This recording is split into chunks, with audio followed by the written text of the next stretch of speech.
Hello students. Uh, in this lecture, we will discuss about one of the most important topic of your subject, which is remote sensing. So the technology we have discussed till now is based on this technique, which is called remote sensing. So today we are going to discuss more about it, and we will know how this technology is impacting our life, our daily life. So this is the topic for today's lecture, satellite remote sensing and its applications. So first of all, we will try to understand what is the meaning of remote sensing. We will try to define it. So remote sensing, as this definition suggests, that it is an art and science of obtaining information about an object without physically contact between the object and sensor. So remote sensing involves a sensor which takes the data of any object of any area without making any physical contact. The processes of collecting information about earth surfaces and phenomena using sensors not in physical contact with the surfaces and phenomena of interest. So basically these remote sensors are used to collect information of any object of any area for further assessment and to observe other parameters, and in our case particularly the earth.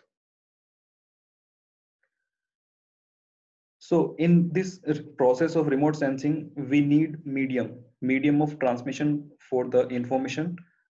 So the medium is atmosphere and the object in our case is earth. Sorry. So I will show you some of the common remote sensors. You may have, you already know about them, but you are not able to understand whether they are considered under the category of remote sensors. So for example, your eyes see many things, it observes things without making any physical contact. So your ears are also a part of remote sensor. Then these binoculars, camera that we have discussed in the photogrammetry lectures, camera is also a type of remote sensor which majorly takes the images of any area or of any objects.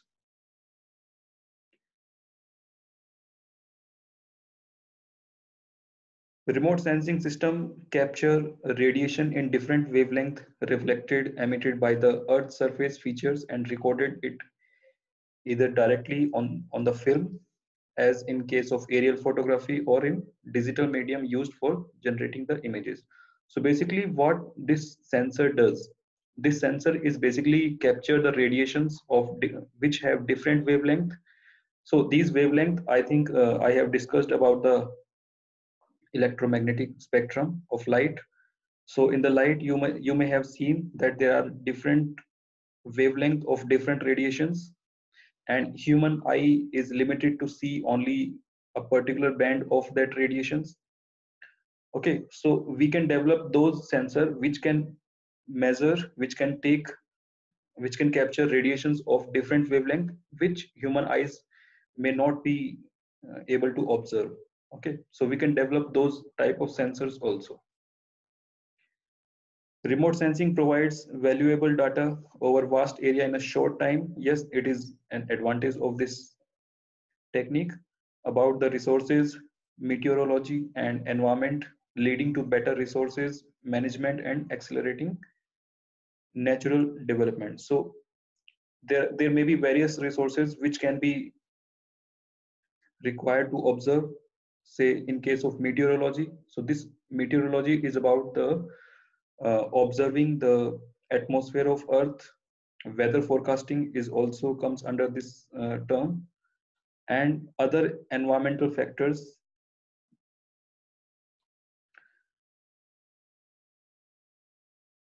So if we try to understand the history of this remote sensing, so I think in the photogrammetry lecture I have told you that balloon photography was very famous in this period. Then there were pigeon camera. So this technology was used by the for the war purpose, because in the first world war was happened in the 1914. So before that, this technique was very much advanced at that era. Then kite photography was also a type of technology which was used using the kite. Basically, the camera was connected to that kite and the images were taken with the help of that. Aircraft in World War One and World War Two were used to take aerial photography.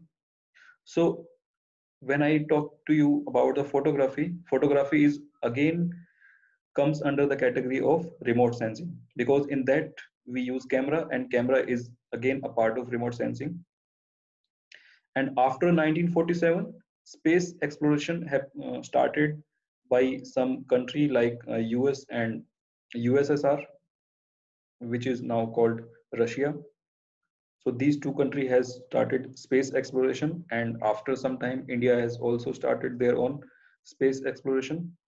And the agency which we know which are responsible for the space exploration are ISRO in case of India, NASA for US, and Russia, and similarly European Space Agency is also responsible for space exploration for European countries, European Union.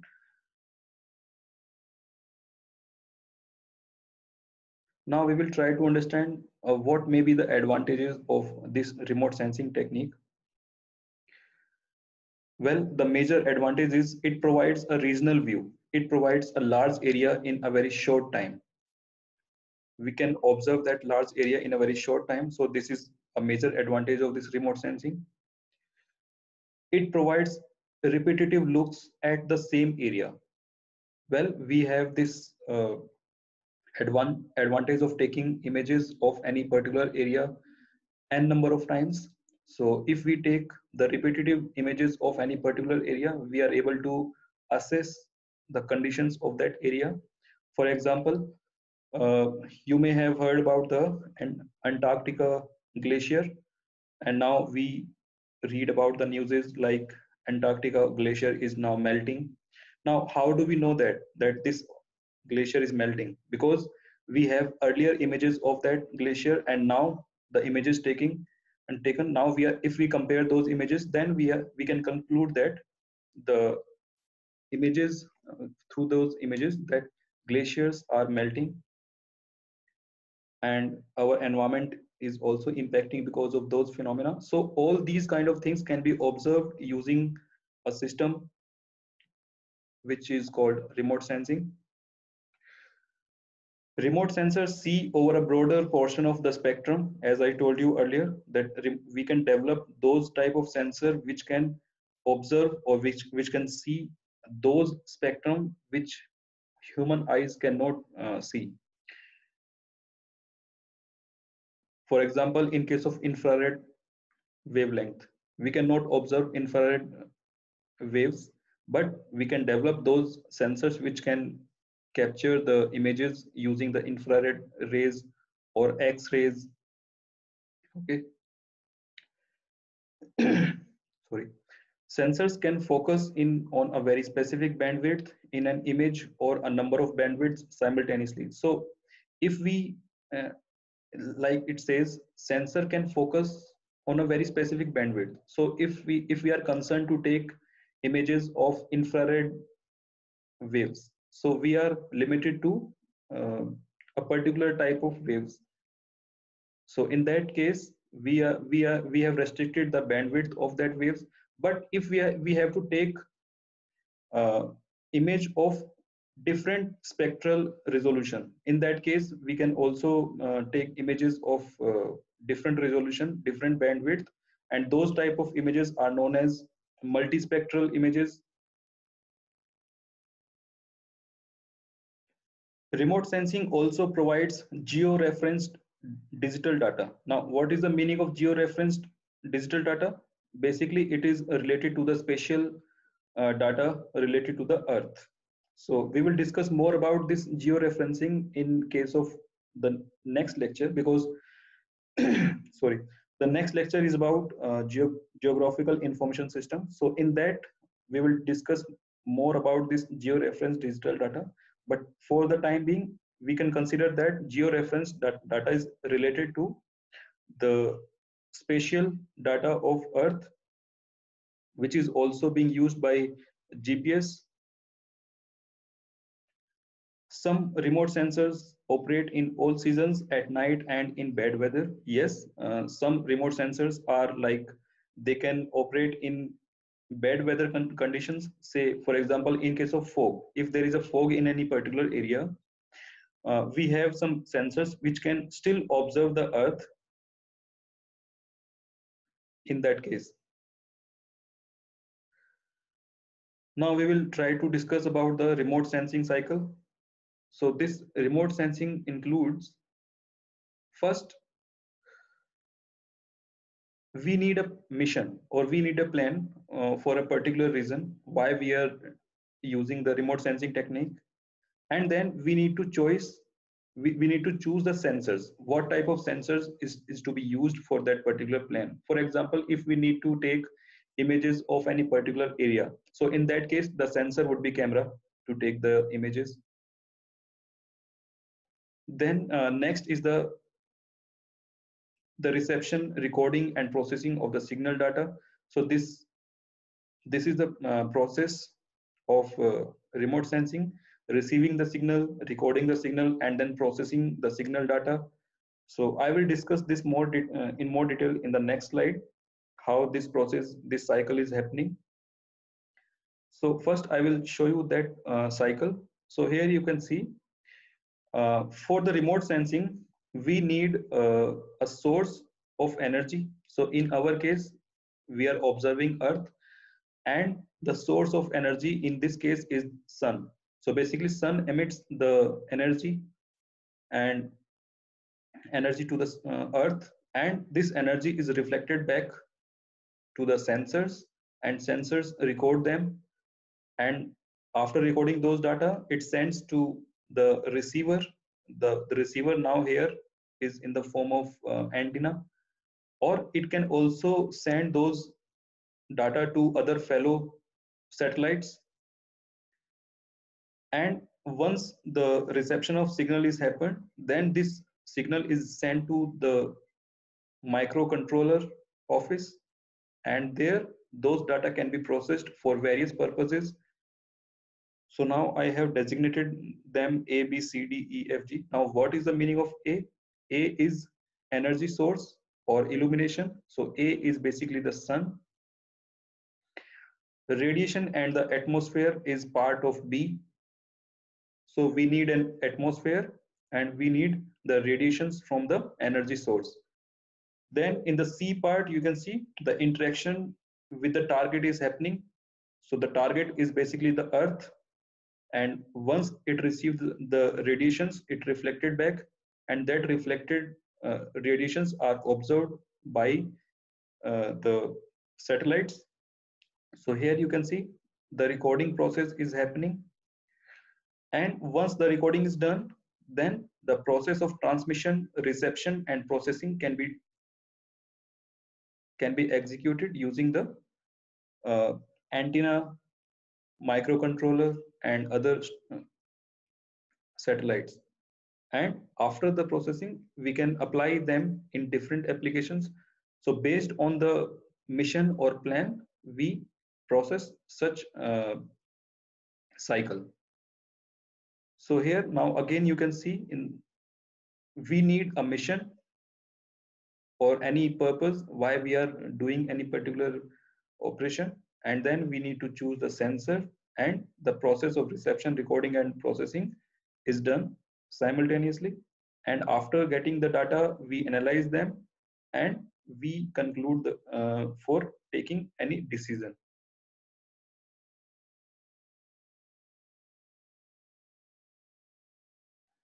In the F segment, we can interpret those data and analysis can be done. And in the G segment, we can see this is basically the application where we are using that particular data.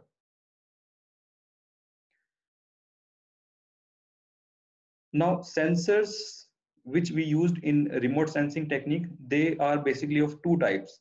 One is called active sensor and the other one is called passive sensor. Now, what is the difference between active sensor and passive sensor? In case of passive sensor, here in this case, in the first diagram you can see, the energy source is sun, which emits the energy, and the target is earth. And after this emission, you can see the radiations are reflecting back. Now, this reflection is observed by this uh, sensor. So this process comes under the category of passive sensors, in which we need other source of energy. Now, in this case also, sun is emitting an energy, and this energy is not reflecting directly, but it is reflecting through some processes. Like you can see, the energy is happening on this green area, and this energy consumed by this green area, and then it is reflecting back in some other terms. So this is also comes under the category of passive sensor. Okay, now we will try to understand what is the meaning of active sensor. Now, active sensors are those sensors which have their own illumination source. For example, in this case, you can see this is the sensor and it has this its own illumination source. So for a particular area, if we need to observe that area, it will simply uh, emit the illumination on that particular area, and after that, once the illumination happens, then the radiation will reflect. So those reflection is again observed by the same sensor. So such kind of sensors are known as active sensor because they have their own source of illumination. So they are not dependent on other sources. Like in case of passive sensor, they are dependent on sun's energy, but in this case they have their own illumination source.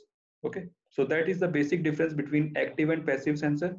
I will show you some example of active and passive sensor.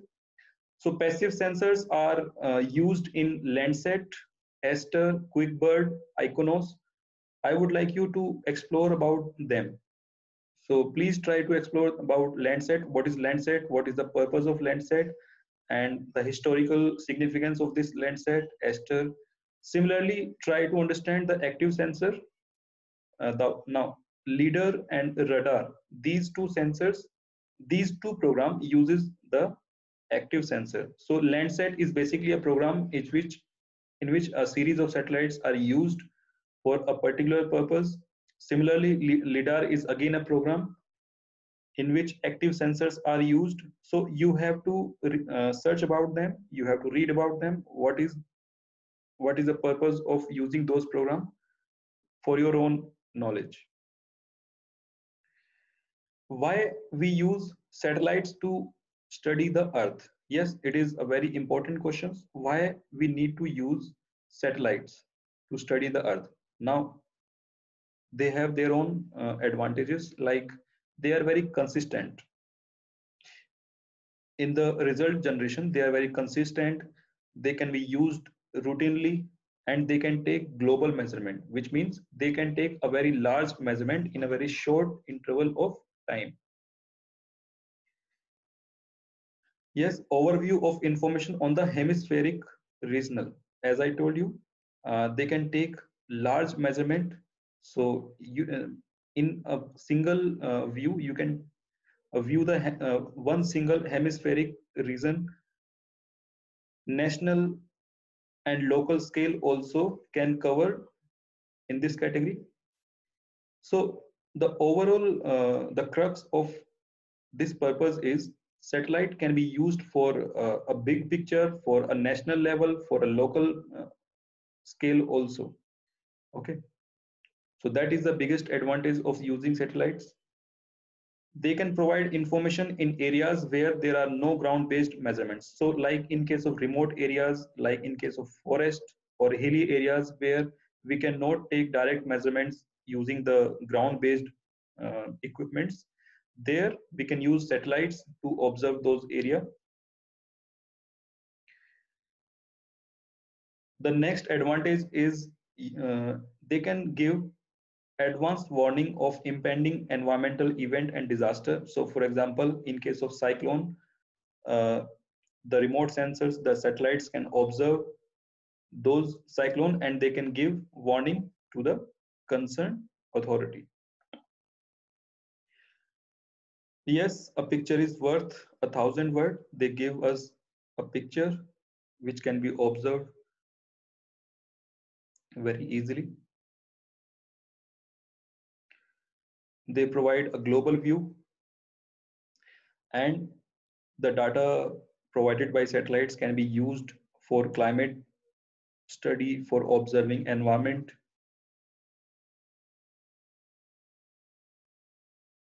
Now we will try to understand the advantages and disadvantages of satellite images. We will discuss this in the next part. Thank you.